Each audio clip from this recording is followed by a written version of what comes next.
अस्सलामुअलैकुम। तो हम लोगों ने क्लाइमेट चेंज वाला चैप्टर पढ़ लिया था, बहुत अच्छा उस पर आपका रिस्पांस रहा। अब क्लाइमेट चेंज वाले चैप्टर के हमने करने हैं क्वेश्चन आंसर्स और एमसीक्यूज़। सबसे पहले मैं आपको कराता हूँ क्वेश्चन आंसर्स, उसके बाद इंशाल्लाह चलेंगे एमसीक्यूज़ की तरफ। सबसे पहले करते हैं क्वेश्चन नंबर 1। अच्छा, एक बात मैं आप लोगों को बता दूँ बच्चों, नए ग्रुप जो है ना वो स्टार्ट हो गए हैं। क्या हो गए? नए ग्रुप स्टार्ट हो गए।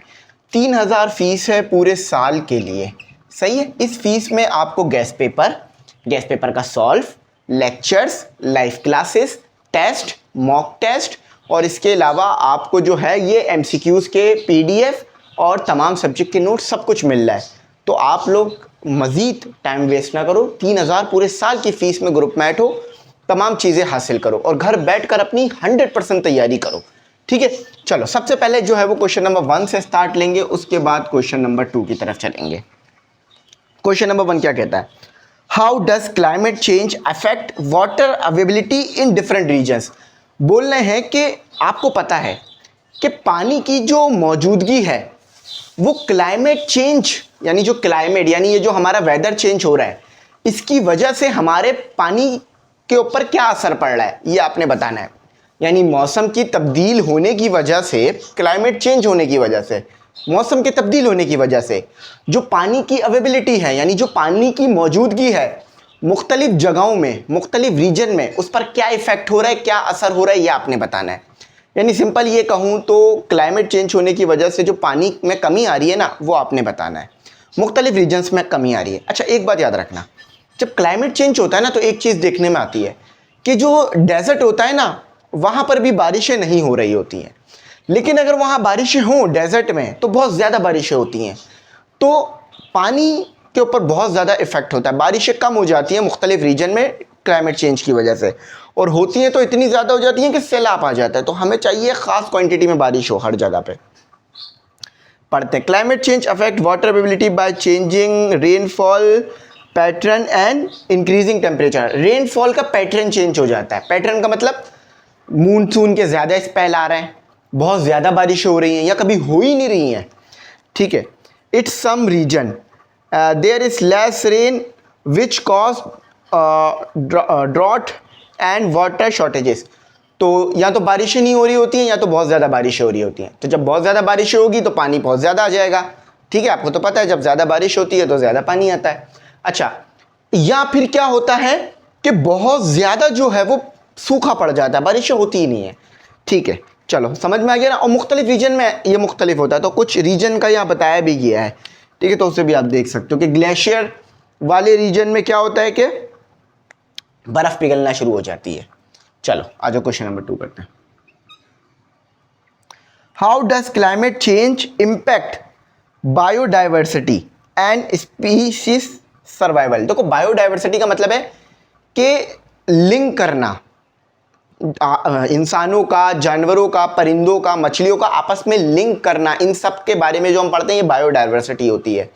अच्छा, तो बायोडाइवर्सिटी पे कैसे असर पड़ रहा है, यानी इंसानों पे, जानवरों पे, परिंदों पे, इन पे कैसे असर पड़ रहा है क्लाइमेट चेंज की वजह से। और मुख्तलिफ स्पीशीज़ उनका सर्वाइवल का मसला बन रहा है। सर्वाइवल का मसला यानी समझो कि दुनिया से शेर ख़त्म होते जा रहे हैं क्लाइमेट चेंज होने की वजह से। समझाने के लिए कह रहा हूँ, जैसे पेंगुइन है, बहुत प्यारे से ये होते हैं, इनकी तादाद ख़त्म की तरफ जा रही है, यानी सर्वाइवल का मसला आ गया है कि एक वक्त ऐसा आएगा कि दुनिया से पेंगुइन ख़त्म हो जाएंगे या सिर्फ चंद 2-3 जगहों पे रह जाएंगे कुछ तादाद में। तो हम ऐसा तो नहीं चाहते ना कि पूरी दुनिया में 10-15 पेंगुइन रह जाए, तो ये हमने बताना है। Climate change impact biodiversity by changing habitats and weather condition, many plants and animals can not adapt quickly to rising temperature. अच्छा, तो बायोडाइवर्सिटी पे कैसे असर पड़ रहा है, यानी इंसानों पे, जानवरों पे, परिंदों पे और मछलियों पे कैसे असर पड़ रहा है कि भाई जब बहुत ज़्यादा क्लाइमेट चेंज होगा तो टेम्परेचर बहुत ज़्यादा बढ़ेगा, तो बहुत ज़्यादा टेम्परेचर भी प्लांट बर्दाश्त नहीं करते, वो मुरझा जाते हैं, जल जाते हैं प्लांट्स, ठीक है। पानी उड़ जाता है, एनिमल के लिए पानी नहीं बचता, तो क्लाइमेट चेंज का बहुत ज़्यादा इफेक्ट हो रहा है, ठीक है। ये आपने समझना है। चलो, ये इसी तरह पूरा लिखा है और बहुत सारे एनिमल ख़त्म होते जा रहे हैं, जैसे कि हमारे पेंगुइन, मैंने बताया ना आपको, ठीक है। जब ग्लेशियर ही नहीं रहेंगे तो पेंगुइन कहाँ रहेंगे? पोलर बियर वो कहाँ रहेंगे जब ठंडी जगह ही नहीं रहेंगी। तो how is the increase in poverty and effect of the climate change, climate change की वजह से गरीबी कैसे बढ़ रही है। अब जरा बात समझो, सोचो एक गांव है, ठीक है, उस गांव में बहुत ज्यादा गर्मी रह रही है, बारिश नहीं हो रही, तो उस गांव के लोग क्या करेंगे? क्या वो वहीं पर अपनी जान दे देंगे? ना बारिश हो रही है, ना गर्मी कम हो रही है, ना फसलें उग रही हैं, तो वो क्या करेंगे? वो शहर की तरफ आएंगे। अब वो शहर की तरफ आएंगे तो बेचारे गरीब हो जाएंगे ना बहुत ज़्यादा, कि ना उनके पास फसलें बचेंगी, ना उनको कोई और हुनर आता होगा, क्योंकि अक्सर जो लोग गांव में होते हैं वो खेती बाड़ी का काम करते हैं, किसान होते हैं। तो जब एक किसान शहर में आएगा तो क्या वो शहर में अपने किसान का काम कर सकता है? नहीं कर सकता, तो गरीबी बढ़ेगी। तो हुकूमत को ये करना चाहिए कि जो गांव में लोग मौजूद हैं उनको ज़्यादा अच्छी से अच्छी फैसिलिटीज़ दें, उन किसानों को ज़्यादा से अच्छा मौके दें, ताकि वो किसान गांव में रहकर खुशहाल रह सके और अपनी फसलों पे काम कर सके, ताकि शहर वालों को भी फ़ायदा हो और हुकूमत को भी फ़ायदा हो। ठीक है, तो बात समझ गए? अगर क्लाइमेट चेंज होगा, बारिशें नहीं होंगी, तो भाई गर्मियाँ रहेंगी तो फसलें नहीं लगेंगी, तो मजबूरतन किसान को शहर की तरफ आना पड़ेगा, और फिर हमारे लिए कौन सब्जियाँ उगाएगा, कौन हमारे लिए अनाज उगाएगा? ठीक है, तो यही चीज़ यहाँ लिखी हुई है। Climate change increase poverty because it damage crops. देखो क्रॉप्स को खतरा हो जाता है, होम्स एंड बिजनेसेस। अच्छा, अब देखो बहुत ज़्यादा बारिश हो जाए, बहुत ज़्यादा बारिश हो जाए तो जो बड़े बड़े ताजिर हैं उनकी दुकानों में पानी आ जाता है, सामान ज़ाया हो जाता है। क्या आप पानी में भीगा हुआ कपड़ा कभी खरीदोगे किसी दुकान से? नहीं, वो कपड़ा ज़ाया हो जाता है। तो ये हो रहा है। तो क्लाइमेट चेंज से हमें बचना है ताकि हमारे कारोबार को भी हम सेव कर सकें। अच्छा, आगे बढ़ते हैं। What is climate change and what are its main cause? Climate change है क्या? क्लाइमेट चेंज क्या है? मौसम का तब्दील होना, टेम्परेचर का बढ़ना, बारिशों का कम होना या बहुत ज़्यादा होना, ये क्लाइमेट चेंज हो गया। इसको इंग्लिश में लिखो। इसकी वजह क्या है? ये जो हम फ्यूल यूज़ कर रहे हैं, गाड़ियाँ, ट्रांसपोर्टेशन, ट्रेन इसकी वजह है, शिप इसकी वजह है, एयरप्लेन इसकी वजह है कि भाई हम जब ये शिप चलती है, ट्रेन चलती है, बस चलती है, तो ये जो है वो गैसेस निकालती हैं इन्वायरमेंट में, जिसकी वजह से सारा इन्वायरमेंट ख़राब हो जाता है। फैक्ट्रीज अपना जो पॉल्यूटेड वाटर है वो दरिया में डाल देती हैं, या फिर फैक्ट्रीज से गैसेस निकलती हैं। ये कुछ की बात कर रहा हूँ, सब फैक्ट्रीज ऐसा नहीं करती। चाहिए भाइयों बहनों? देखो अब यही लिखा हुआ है, climate change is the long term change in earth weather pattern. Earth के वेदर पैटर्न में चेंज आता है। बारिशें नहीं हो रही तो वेदर पैटर्न चेंज हो रहा है ना, इंक्लूडिंग टेम्परेचर, रेनफॉल। समझ गए? और इसकी वजह भी मैंने बता दी, आगे वो वजह भी लिखी हुई है। अच्छा भाइयों बहनों, आ जाओ क्वेश्चन नंबर 5 की तरफ। क्वेश्चन भी एक्सप्लेन कर रहा हूँ, पढ़ के भी बता रहा हूँ, और बोर भी नहीं होने दे रहा। How does deforestation contribute to climate change? Deforestation एक बहुत बड़ी वजह है क्लाइमेट चेंज की। देखो एक फैक्ट्री लगाओ और उसके इर्द गिर्द हजारों दरख्त लगा दो, तो वो जो फैक्ट्री से धुआं निकलेगा ना, दरख्त क्या करेंगे? उस धुएं को अपने अंदर लेकर उस फैक्ट्री से निकलने वाले धुएं को प्योर कर देंगे, उस फैक्ट्री के इर्द गिर्द का एनवायरनमेंट भी अच्छा कर देंगे। लेकिन जब आप दरख्त काट दोगे तो हम जो कार्बन डाइऑक्साइड निकाल रहे हैं, गाड़ियां जो पोल्यूशन निकाल रही है, इन्वायरमेंट में इतना पोल्यूशन, इतनी ग्रीन हाउस गैसेस आ रही हैं, तो जब दरख्त नहीं होंगे तो कौन क्लीन करेगा? जैसे एयर कंडीशन कमरे को ठंडा करता है ना, इसी तरह दरख्त जो हैं वो हमारे एनवायरनमेंट को क्लीन करने का काम करते हैं, हमारे एनवायरनमेंट को ठंडा करने का काम करते हैं। आई थिंक वेनेजुएला या ब्राज़ील के अंदर, नहीं मैक्सिको के अंदर बहुत ज़्यादा ट्रीज लगाए हुकूमत ने और अवाम ने, तो वहाँ पर क्या हुआ कि एनवायरनमेंट बहुत ज़्यादा ठंडा हो गया, वहाँ का शहर पूरा ठंडा हो गया, 5% टेम्परेचर कम हो गया। सोचो कराची का टेम्परेचर है 35, इसमें मैं 5 कम कर दूँ तो कितना बचेगा मेरे पास? 30। तो 30 टेम्परेचर पर कितना अच्छा एनवायरनमेंट हो जाएगा कराची का। कम एसी की ज़रूरत पड़ेगी, कम पंखों की ज़रूरत, कम इलेक्ट्रिसिटी की ज़रूरत, एनवायरनमेंट में मसले मसाइल कम। तो जितना हो सके पेड़ लगाओ। मैंने कोशिश करी थी पेड़ लगाने की, किसी ने साथ ही नहीं दिया, तो मैं अभी थक हार के बैठ गया। लेकिन इंशाल्लाह एक दिन दोबारा शुरू करेंगे, क्योंकि क्लाइमेट चेंज से हम सबको इफेक्ट हो रहा है। अच्छा 5 का समझ गए ना? चलो क्वेश्चन का पढ़ो। Deforestation contributes to climate change because trees observe carbon dioxide का या कार्बन मोनोऑक्साइड। ठीक है भाइयों बहनों? चलो भाइयों बहनों आ जाओ, भाइयों बहनों पढ़ते हैं। Why might people in small Iceland nation be more affected by climate change than other? जो छोटे छोटे आइसलैंड में लोग रह रहे हैं, जैसे छोटे छोटे आइलैंड पे लोग रह रहे हैं, वो क्लाइमेट चेंज की वजह से ज़्यादा इफेक्ट क्यों हो रहे हैं? क्योंकि भाई देखो जब वो छोटे छोटे आइसलैंड पे ले रहे हैं, वहाँ पे ज़्यादा बारिशें होंगी, वहाँ पर कम बारिश हो, कभी ज़्यादा बारिशें होती हैं तो सैलाब आ जाता है, कम बारिशें होती हैं तो फसलें नहीं उगती, ठीक है, टेम्परेचर बहुत ज़्यादा हो जाता है, तो इस वजह से वो ज़्यादा इफेक्टेड हो जाते हैं। तो people in small island nation are more affected by climate change because rising sea level. अच्छा, एक और सबसे बड़ी वजह, समझो आप छोटे से आइसलैंड पर रह रहे हो, ये आइसलैंड है, इसके इर्द गिर्द सारा पानी है, तो जब क्लाइमेट चेंज होता है तो सी का लेवल बढ़ जाता है, यानी पानी, समंदर का पानी ऊपर की तरफ आ जाता है, तो वो जो आइसलैंड है ना, छोटे छोटे पूरे डूब जाएंगे, जगह ज़मीन ही गायब हो जाएगी, पूरा समंदर खा लेगा उस जजीरे को। तो इस तरह से भी इफेक्ट हो रहे हैं, ठीक है। चलो क्वेश्चन नंबर 7 करते हैं भाइयों बहनों। Why is the ocean both a victim and helper in the fight against climate change? Climate change की वजह से ओशन को क्या नुकसान हो रहा है और ओशन हमें फायदा क्या दे रहा है क्लाइमेट चेंज को रोकने में, ये बताना है। देखो, सबसे पहले ओशन को नुकसान ये हो रहा है कि उसके अंदर जो मछलियां हैं वो मर रही हैं, ठीक है।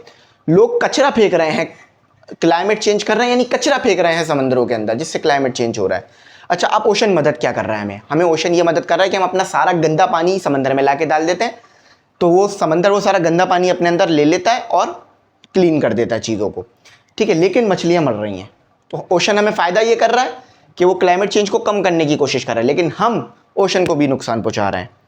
देखो, the ocean is victim of climate change because rising temperature बढ़ रहा है तो ओशन का लेवल भी बढ़ रहा है, और increase carbon dioxide cause coral bleaching, ठीक है। और इसके अलावा आपने देखा होगा अक्सर झाग निकल रहा होता है समंदर से, या समंदर से कुछ चीज़ें ऊपर की तरफ आ जाती हैं, तो ये क्लाइमेट चेंज से बहुत ज़्यादा फ़र्क पड़ रहा है, ठीक है।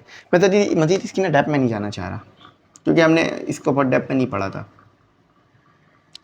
Question number 8, do you think switching to renewable energy can solve all climate problem या climate change problem? Renewable energy source समझो सबसे पहले। देखो, नॉन रिन्यूएबल और रिन्यूएबल पढ़ चुके हो। नॉन रिन्यूएबल एनर्जी सोर्स यानी नॉन रिन्यूएबल, यानी जिसको दोबारा हासिल ना किया जा सके। फॉर एग्जाम्पल, 1 लीटर पेट्रोल आपने लिया और इस्तेमाल कर लिया, अब वो 1 लीटर पेट्रोल आप दोबारा ज़िंदगी में खुद नहीं बना सकते।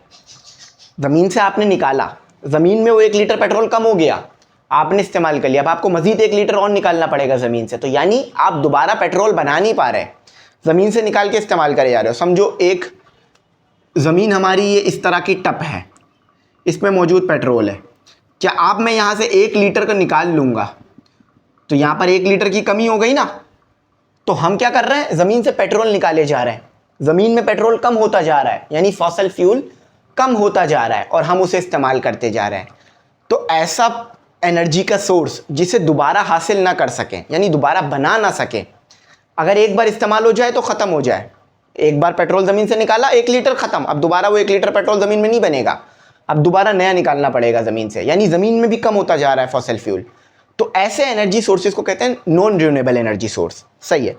अब सन से आ रही है हीट, आप जितनी भी हीट यूज़ कर लो, सन दोबारा आपको हीट देता रहेगा, प्रोड्यूस करता रहेगा। तो ऐसा सोर्स जो बार बार प्रोड्यूस होता रहे, यानी सन, भाई देखो 1 लीटर सन से आपने हीट ली, समझाने के लिए कह रहा हूँ, तो क्या अगली बार सन 1 लीटर हीट आपको और नहीं देगा? देगा। क्या उसको कमी पड़ी? नहीं। तो ऐसा एनर्जी का सोर्स जो कि आप इस्तेमाल करते रहो और वो दोबारा बनता रहे, वो रिन्यूएबल है। और वो सोर्स जो ख़त्म होता जा रहा हो, वो नॉन रिन्यूएबल है। जैसे ज़मीन से पेट्रोल निकाल लिया, अब दोबारा ज़मीन में पेट्रोल नहीं बन रहा, वो बाहर आ गया निकल कर, ठीक है। तो जब आप यूज़ करोगे ना ऐसा एनर्जी का सोर्स जो रिन्यूएबल होगा, यानी जो बार बार बनाया जा सकता होगा, जैसे सन से हीट आ रही है, बार बार हम इस्तेमाल कर रहे हैं, सन बार बार हीट प्रोड्यूस कर रहा है, तो ऐसा सोर्स रिन्यूएबल है। और अगर आप ऐसा एनर्जी का सोर्स इस्तेमाल करोगे तो सारे प्रॉब्लम तो सॉल्व नहीं होंगे क्लाइमेट चेंज के, मगर कुछ प्रॉब्लम सॉल्व हो जाएंगे क्लाइमेट चेंज के, यानी पोल्यूशन कम हो जाएगा। Switching to renewable energy like solar, wind and hydro, hydro यानी पानी से एनर्जी बनाना, can greatly reduce green house gas. कुछ बहुत बड़ी तादाद में renewable energy source climate change को रोकेगा, मगर 100% नहीं रोक सकता, ये इसमें बताया जा रहा है, ठीक है। अच्छा चलो 9, देखो इसको मैंने बहुत अच्छी तरीके से एक्सप्लेन किया। What connection can you draw between climate change and poverty? गरीबी के दरमियान और क्लाइमेट चेंज के दरमियान आप क्या कनेक्शन बनाओगे? देखो बहुत सिंपल है, जैसे जैसे जो है वो क्लाइमेट चेंज बढ़ेगा, जो किसान है वो फसलें अच्छी तरह से उगा नहीं पाएंगे, बेचारे वो किसान गरीब हो जाएंगे। ठीक है, जैसे जैसे क्लाइमेट चेंज बढ़ेगा, ज़्यादा बारिशें होंगी, तो जो ताजिर हैं, ज़्यादा बारिशें होंगी तो उनकी दुकानों में पानी जाएगा, जैसे आपने देख लिया ज़्यादा बारिशें हुई तो दुकानों में पानी गया, बिल्डिंगों को नुकसान पहुँचेगा तो गरीबी बढ़ेगी। ठीक है, तो क्लाइमेट चेंज को रोकना है ताकि बारिशें रुकें, ज़्यादा बारिशें ना हो, मुनासिब बारिशें हों, और किसान को भी जो है वो पानी मिले, सैलाब ना आए, गर्मी कम हो जाए। तो climate change and poverty are closely connected when extreme weather event like flood and storm destroy homes. ठीक है, जब क्लाइमेट चेंज बढ़ेगा तूफान आएंगे तो लोगों के घर तबाह हो जाएंगे, बर्बाद हो जाएंगे, जानी और माली नुकसान होगा। अच्छा, आखिरी क्वेश्चन करते हैं।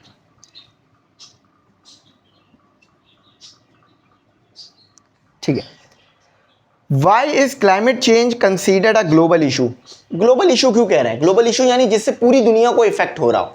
देखो, क्लाइमेट चेंज से सिर्फ पाकिस्तान को मुश्किल नहीं हो रही, इंडिया को भी मुश्किल हो रही है, अफगानिस्तान, नेपाल, चाइना, अमेरिका, सबको। मगर मज़े की बात बताऊं, क्लाइमेट चेंज में ज़्यादा हिस्सा किसका है? वेस्टर्न कंट्रीज़ का, चाइना का, रशिया का। मगर नुकसान ज़्यादा हो रहा है पाकिस्तान का। तो वेस्टर्न कंट्रीज़ को ये देखना चाहिए कि पाकिस्तान उनकी वजह से, क्लाइमेट चेंज की वजह से इफेक्ट क्यों हो रहा है। ठीक है, तो ग्लोबल इशू है, पूरी दुनिया का नुकसान हो रहा है क्लाइमेट चेंज की वजह से। Climate change is consider a global issue because its effect not stay on one country. Green house gases release if one place can effect the whole planet. तो ग्रीन हाउस की वजह से सिर्फ पाकिस्तान को नुकसान नहीं हो रहा, पूरी दुनिया को नुकसान पहुंच रहा है। तो हमने ग्रीन हाउस इफेक्ट को रोकना है। ठीक है, और क्लाइमेट चेंज को रोकना है। चलो भाइयों बहनों, क्वेश्चन आंसर्स की तरफ आ जाओ भाइयों बहनों। MCQs सबसे पहला करते हैं। ठीक है, अच्छा, अब MCQs नंबर 1, टोटल कितने? 9 नहीं 10 MCQs है, जल्दी करेंगे। ठीक है, ज़्यादा टाइम नहीं लेंगे। What is the primary cause of the recent change in Earth climate pattern? Climate change जो हुआ है उसकी वजह क्या है? करीब तर में, यानी आपने देखा हो कि कौन सी ऐसी नई वजहें हैं, रिसेंटली का मतलब नई, कौन सी ऐसी नई चीज़ें हैं जिसकी वजह से क्लाइमेट चेंज हो रहा है? तो भाई ह्यूमन एक्टिविटीज़ की वजह से, यानी हम पेट्रोल यूज़ कर रहे हैं, डीजल यूज़ कर रहे हैं, फैक्ट्रीज से धुआं निकल रहा है, गाड़ियों से धुआं निकल रहा है, जिससे क्लाइमेट चेंज हो रहा है। बी सही है, और लगा अब ये tick. The green house effect is over 25 times more potent than CO2 is trapping heat. Methane निकल रहा है, ग्रीन हाउस इफेक्ट यानी मुख्तलिफ गैसेस निकल रही हैं जिसमें मीथेन और मुख्तलिफ गैसेस मौजूद है। Which sector is identify as one of the largest contributor to global green house effect? कौन सा ऐसा सेक्टर है, यानी कौन सी ऐसी चीज़ है, कौन सी ऐसे लोग हैं जो ग्रीन हाउस इफेक्ट ज़्यादा कर रहे हैं, यानी क्लाइमेट चेंज में ज़्यादा किरदार अदा कर रहे हैं? तो वो है मैन्युफैक्चरिंग एंड इंडस्ट्री, यानी मैन्युफैक्चरिंग इंडस्ट्रीज़, जो बड़ी बड़ी इंडस्ट्रीज़ हैं, इनकी वजह से ग्रीन हाउस इफेक्ट ज़्यादा हो रहा है, क्लाइमेट चेंज ज़्यादा हो रहा है, तो इन्हें से कंट्रोल करना चाहिए। अच्छा, अब करते हैं 4। What major environmental issues result from deforestation? Deforestation की वजह से क्या हो रहा है? इंक्रीज इन एटमॉस्फेरिक CO2, यानी CO2 ज़्यादा बढ़ती जा रही है, यानी आप जितने ज़्यादा पेड़ काटोगे कार्बन डाइऑक्साइड उतनी ज़्यादा बढ़ेगी इन्वायरमेंट में, जिससे हमें सांस लेने में मुश्किल होगी, हमें बीमारियां होंगी। तो पेड़ कम काटो भाईजान। अच्छा, 5वां, why might coastal communities be a greater risk from coastal यानी जो लोग समंदर किनारे रह रहे हैं, या दरिया किनारे रह रहे हैं, समंदर किनारे ख़ास तौर पे, तो जो लोग समंदर किनारे रह रहे हैं उनको ज़्यादा ख़तरा क्यों है? भाई सिंपल सी बात है, राइजिंग सी लेवल, समंदर का लेवल बढ़ रहा है। समझो पहले समंदर का लेवल इतना था, फिर समंदर का लेवल इतना आ गया, तो समंदर का लेवल बढ़ेगा तो जो लोग समंदर के किनारे रहते हैं उनका घर डूब जाएगा, तो वो ज़्यादा डेंजर में है। ठीक है भाइयों। 6, What would be the logical consequences if sustainable waste practice are not adopted? अगर हमने अपने वेस्ट को सही तरह से ख़त्म नहीं किया, सस्टेनेबल यानी जो सबके लिए आप करना है, सबने करना है, तो अगर हमने अपने वेस्ट को सही तरीके से ख़त्म नहीं किया तो हमें क्या मसले मसाइल हो सकते हैं? तो to inform and proceed action on climate change, तो क्लाइमेट चेंज होगा, ठीक है, और हमें इसको लोगों को इन्फॉर्म करना है कि भाई हाँ क्लाइमेट चेंज से बचना है, तो अपने वेस्ट, अपने कचरे को सही तरह से ख़त्म करना होगा। कुछ लोग कचरे को जला देते हैं तो वो धुआं देखा होगा फिर पूरे इलाके में फैल जाता है, गलियों में फैलता है, तो धुएं को जलाना नहीं चाहिए। 7, what is the main purpose of the passage, passage का मकसद क्या है? आपको क्लाइमेट चेंज के बारे में बताया जाए। टू इन्फॉर्म, सॉरी मैंने नीचे वाला पढ़ दिया, MCQs ऊपर वाला था। इंक्रीज डिग्रेडेशन मीथेन, चलो वो समझ गए होगे आप, सी लगा हुआ था। तो इस पैसेज का मकसद क्या है? ताकि हम लोगों को इन्फॉर्म करें और लोगों को बताएं क्लाइमेट चेंज से कैसे बचा जाए, ठीक है। ये पूछ रहे हैं इस पैसेज का मकसद क्या है, तो इस पैसेज के पढ़ाने का मकसद ये है कि आपको बताया जाए कि क्लाइमेट चेंज से हमें बचना है। How does climate change impact water ability, ये हम पढ़ चुके हैं कि भाई कभी कम बारिशें होंगी, कभी ज़्यादा बारिशें होगी, ठीक है। कॉज ड्रॉट्स, ड्रॉट का मतलब होता है कम बारिशें होना, सही है। अच्छा, what happen as ocean temperature rise, क्या होगा अगर ओशन का टेम्परेचर बढ़ जाए? तो ओशन फैलेगा, ओशन एक्सपेंड करेगा। टेम्परेचर अगर ओशन का बढ़ेगा तो ओशन फैलेगा, पानी फैलेगा हर तरफ। What is a major economic impact of climate change, climate change की वजह से क्या मेजर इम्पैक्ट पड़ रहा है इकोनॉमी पे, यानी हमारी इकोनॉमी को क्या असर पड़ रहा है क्लाइमेट चेंज की वजह से? गरीबी बढ़ रही है, जब गरीबी बढ़ेगी तो इकोनॉमी बढ़ जाएगी। इकोनॉमी क्या है कि कितने लोगों के पास पैसा है, कितने लोग गरीब हैं, ये इकोनॉमी है। तो अगर गरीबी बढ़ेगी तो इकोनॉमी को नुकसान पहुंचेगा। तो हमने क्या करना है, हमने अल्लाह से दुआ भी करनी है कि क्लाइमेट चेंज रुक जाए, और साथ ही साथ दुआ के साथ अमल भी करना है कि हमने कचरा कम प्रोड्यूस करना है, हमने पेड़ लगाने हैं, हमने पानी को गंदा नहीं करना, हमने वेस्ट जो है वो अपना सही तरीके से जो है वो डंप करना है, और गाड़ियों का कम यूज़ करना है, और बहुत सारी ऐसी चीज़ें जिससे क्लाइमेट चेंज रुकेगा। तो आई होप मेरी बात समझ में आ गई होगी, अगर नहीं आई हो तो पूछ लेना, मैं ज़रूर गाइड करूँगा। यहीं तक रखता हूँ, थैंक्स फॉर वॉचिंग, अल्लाह हाफिज़। कीमती दुआ में ज़रूर याद रखना।